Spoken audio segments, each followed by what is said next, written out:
Space opens an endless abyss of horror, on the edge of which a person realizes his powerlessness and insignificance.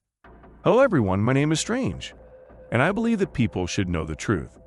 My people risked their lives to extract classified materials from the archive of the Special Operations Forces. The report described contact with an unidentified phenomenon. Even I am not allowed to publish much of the report, as the resonance can be catastrophic. But I decided that the world should know the truth, and today I am publishing a story based on this report. All names have been changed for security reasons. And here is the report itself. Nancy, how gentle you are today, how good. The gentle velvety skin touched his cheek. He wanted to enjoy this warmth, beauty, passion. Just one move, like this, and I'll kiss her on the lips, on my ranch, and now she's going to be mine. Nancy, I love you. It sounded distant, almost a whisper. Rise, then again. The vision began to dissolve. The ranch melted like smoke. Tenderness was replaced by the cold fabric of the pillow. A loud and menacing rumble sounded right in my ear. Get up, rookie. What are your lips sticking out? Are you trying to kiss me? Come on, get up. The body jumped out of the bunk like a string. The hands automatically began to grab a tunic and protected trousers from the stool. That's it, I'm soapy to sleep. And it concerns everyone else. A few minutes later, the entire platoon, exactly 32 people, was lined up in front of a row of bunk beds. The black platoon commander walked in front of the formation, looked at the soldiers, and peered into each face. He had such a feature, to look through, as it were, and at everyone at the same time. Attention! Now you will be instructed. Listen carefully and do not ask unnecessary questions. What's the matter, Davy? A burly fellow with tattooed arms, Corporal McKenzie, stepped forward slightly. Is it an alarm? A war with the Reds? Set it aside.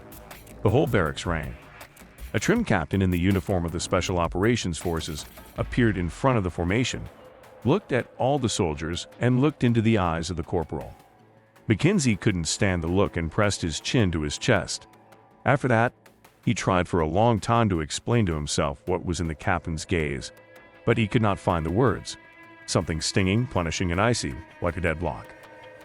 Ladies, from now on, your entire platoon is at my disposal. I am Captain John Watowicz of the U.S. Army Special Operations Forces, and your immediate commander remains your platoon Senior Corporal Instructor Davy Smith. Count on the first, second, and third. Half an hour later, the entire platoon was loaded onto two tended vehicles. No one explained their task to the soldiers, there were no introductions, but everyone was armed. Corporal McKenzie looked around and pulled a pack of cigarettes out of a camouflage pea jacket. Looking questioningly at Smith, he nodded his head approvingly, then sat down next to the corporal. Give me a cigarette, McKenzie. The corporal handed over the pack, waited, then lit a cigarette for himself and the surgeon instructor. Listen, Davy, what's the matter? What is the task? The platoon leader took a drag and blew smoke towards the curtain of the tent, looked at the soldiers, and approached the corporal a little. I don't know myself, this queen from the Special Operations Forces didn't say anything. Additional information is available on site. Smith adjusted the holster and pulled the pea jacket down slightly, took on a drag. I heard out of the corner of my ear that some helicopter crashed in the hills, 50 kilometers from Jackson, almost on the very border of Wyoming. I think our platoon has been pulled out for a sweep. McKenzie grunted, leaning on a light machine gun. I'm sorry, they found rescuers. Freeze your ass in the woods now, and the frost is 20 degrees. 25. Okay, set aside. Look, McKenzie, keep an eye on the people.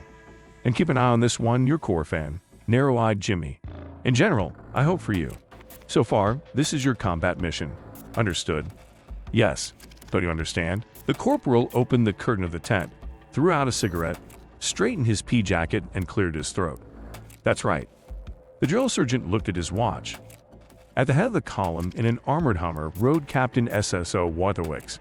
On his lap, in an open tablet, lay a map of the area with the designation of topography, settlements, and roads.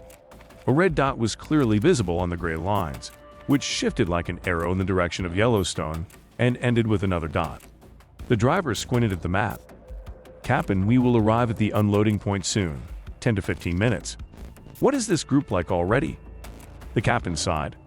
The third, if this one fails, then we'll connect a special agent. Now they are preparing a new group at the training ground. Have they been instructed? No, but the situation is being fully worked out at the training ground. The first two groups, and this third one is blind. The driver looked at the captain. Their eyes met, measured for a few seconds. But this time the captain was the first to look away. The driver spat out the window. Okay, here we are. The soldiers deftly jumped out of the cars into the snow, warmed up, checked their weapons, and talked quietly. Dawn was breaking on the horizon between the heavily forested Wyoming hills. Brr, it's so cold. Would it feed us? The signalman, narrow-eyed Jimmy, a short Korean, nudged his sidekick, the corporal, in the shoulder. Yeah, now you're going to have a restaurant and girls like in Iraq. Look, the captain is coming. The captain got out of the Hummer and walked towards the soldiers. The sergeant instructor ordered the formation. Nodding approvingly and waiting for the soldiers to line up, Watowicz put the tablet behind his back and adjusted his cap. Soldiers, you have a task ahead of you. 4 days ago, a helicopter crashed in Square 43. Together, we'll come through this fucking frozen forest. Find the wrecked car and the pilots, or their bodies. Is everything clear? A slender "that's right" rang out from the line. Sergeant instructor, come to me for reconnaissance. Watowicz and Smith headed for the Hummer. The captain spread out the map and a clipboard on the hood. Look in this square. The captain pointed to the first red dot. The helicopter is out of order. We don't know exactly what happened there. We work on the radar. Then the damaged helicopter shifted here. The captain ran his finger over the map and crashed at this point. So it's about 7 kilometers. Did he fly 7 kilometers damaged? It turns out that way. And Smith, your job is to set the task for people and calm the forest. Is that clear? That's right. Then command. I recommend dividing the platoon into 3 search groups. I will lead one group. You will lead the second. And the third? Appoint a corporal. Will he cope? Will he cope? Command. The captain rolled up the clipboard. We're moving out in 15 minutes. The first group is with me to the crash site, you and yours to the first point. And the third is calming the forest around between our groups, approaching the crash site. 5 minutes later, the drill sergeant began giving orders to his platoon. McKenzie, take the narrow-eyed one and the first squad. I'll go with the second one. The captain will take the third one. Smith spat at his feet. I don't like all this. Keep in touch via a closed radio channel. Yeah, this is the helicopter, the pilots. And they raised it to combat. Consider it. The armament is considered complete. Explosives are just not enough, like in Iraq, right, sergeant instructor? Okay, corporal, we're leaving in 5 minutes. Keep an eye on the people, especially those damn Latinos. Tell someone to take a piss, and what else is there for someone? Without a hitch. That's right, sergeant instructor. The snow was loose and high. It was hard to walk. Corporal McKenzie pulled off his helmet, then his hat, and wiped his sweaty forehead. He scooped snow into his palm and rubbed it over his face. Don't stretch, pull yourself up. Everyone keep an eye out, report any unusual things to me. Hey McKenzie, can we arrange a rest stop? Narrow-eyed Jimmy caught up with the corporal and also scooped up snow. Do you have a cigarette? You need to smoke your own, Miss Jimmy. Let's not do your usual tricks. We'll come through the forest and go back to the barracks. The corporal handed a pack of cigarettes to his friend. 10 o'clock in the morning. Mark my words, we're not going back to the barracks today. Listen, McKenzie, what have you got there? Blood. Corporal McKenzie touched his face with his hands and then stared at his fingers in amazement. They were covered in blood. He rubbed his face under his nose again and instinctively tilted his head back. Pain shot through his temples, and with fading consciousness, he snatched out narrow-eyed Jimmy, who fell to his knees. Blood was running from his nose and eyes. Your mother. At that moment, the entire squad crouched in pain. The soldiers fell into the snow, rolled and beat their heads, clutching at each other, looking for help. Each of them felt as if something deadly had accumulated in his head and exploded with a piercing crack. If they could have seen at that moment, they would have seen a light bluish glow descending on them from the tops of the snow-covered pines, enveloping and destroying. Private Polaris to me. A freckled, ungainly and long soldier ran up to the sergeant instructor, the antenna of a field radio peeking out from behind him. Give me a link to McKenzie and hurry up. The soldier began to ask for a corporal to search on different waves. He's not answering. Your mother. Maybe their quartz is discharged. I've told Narrow-Eyed about this many times. Maybe. The sergeant instructor was starting to get annoyed by this situation. "Squad, listen to my command. We go out into the square, come through, and move away to the place of unloading. We wait for the others and come back." He silently mentioned the captain of the SSO, the helicopter pilots, communist enemies, and the entire American army, in which he had to do God knows what. They'd failed to calm the square. They suffered the same fate as the McKinsey squad. Captain Wantowitz was sitting in a glazed Mercedes and skimming through some documents. In the front seat, his driver was driving, the same one who drove in a Hummer on a snowy road 2 weeks ago, Captain Knob. "As it was, I will report it, you know." Wantowitz put the documents in a folder and put them in his briefcase. "In principle, everything went fine. Our smart guys collected everything they needed. Now the guys of their technical committee are working. And the sergeant instructor, what's his name? Smith. An instructor sergeant was killed during a battle with Islamic fundamentalists in Afghanistan. It's official. Like the last ones." "Exactly. And enough of this. Here, read from the official report." Wachowicz took a piece of paper from his briefcase and handed it to the driver. 50 kilometers from Jackson, Wyoming, in Square 43, a celestial anomaly was discovered by local residents. A flash of light, a comet, swept over the forest and collapsed in the Yellowstone Hills. The square is marked on the map. The testimony was recorded from the words of eyewitnesses, local residents, the Oswald couple. Eliminated. The first search group died completely. The second search group, one survivor, shows signs of mental insanity, idiocy, traces of severe radiation exposure. The third group died completely. From the explanatory note of Captain SSO Voidovich, an unidentified flying object, hereinafter referred to as an anomaly, was found in Square 43. A group of the National Guard was found at the crash site. 4 people were eliminated. As a result, my unit was hit by an unknown weapon, field, or radiation.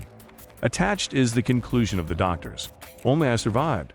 From the observations and conclusions of the Technical Commission, the anomaly has the ability to inflict damage, followed by a period of recharging, probably the internal power of the anomaly.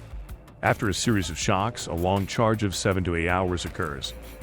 This time can be used for the work of technical personnel to study the anomaly. After the defeat of Corporal McKinsey's group and Sergeant Instructor Smith's group by unknown weapons, the group under my command went directly into the anomaly square. There was a third blow that had no effect on me. The group was amazed. The anomaly entered the charging period, experimentally proven, the defeat of the first and second groups. According to the results of the initial scientific and technical inspection, it was revealed. Troops of humanoid creatures in airtight overalls, 3 pieces, sent to the laboratory for research, classified. A unit of weapons, 1 piece, sent to the laboratory, classified. Sealed flasks with oily black liquid, 8 pieces, left in place, begin to warm up when moving, probable danger of explosion.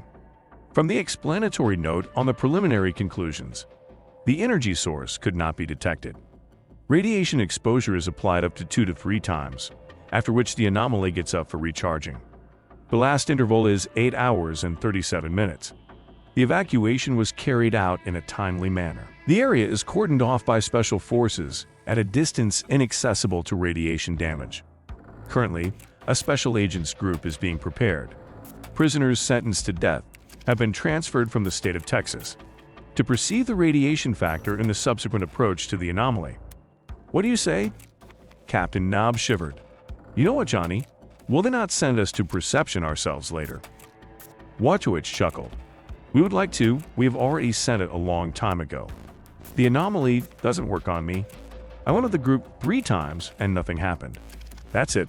Then you'll be sent to the experiments like these little grays. Fuck you. Okay, John, don't overdo it. Where to?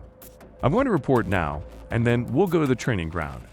It's time to test the special component. Have the scientists at least unearthed something, or are we just burning a soldier? Wachowicz turned around, getting out of the Mercedes, and held his hand over his head. Through the roof, Russians and Chinks will be hanging around our asses now. Washington, 1998. If you think that this is not proof of the existence of aliens, then you are right. There is much more evidence, and on our channel we will reveal all the secrets and evidence of their presence. Subscribe to the channel and send me your stories related to aliens by email. You will find contacts in the About the Channel section. Together, we will force the authorities of all countries to disclose all the information they have. After all, people should know the truth.